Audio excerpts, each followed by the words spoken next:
في كتاب رتب سريرك، الكاتب ويليام ماكريفن بيوضح لك إزاي تكوني أنجح في حياتك من خلال دروس استفاد منها خلال خدمته في القوات البحرية. أسهل وأبسط درس فرق في حياته ترتيب السرير. أكيد هتستغربي لما تسمعي كده، لكن الكاتب بيقول إن تغييرات بسيطة جدا في أسلوب حياتك ليها تأثير كبير جدا عليكي، زي إنك ترتبي سريرك أول ما تصحي كل صباح.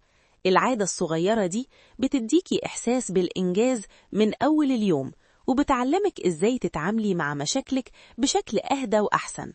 حتى لو يومك كان صعب أو ملخبط، ترتيب سريرك بيخليكي تبدأي بحاجة صح، حاجة بسيطة لكنها منظمة.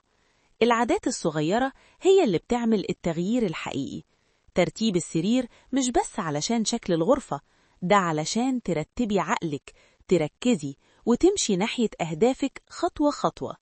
السؤال دلوقتي، عاوزة تغيري العالم؟ لو أيوة، رتبي سريرك.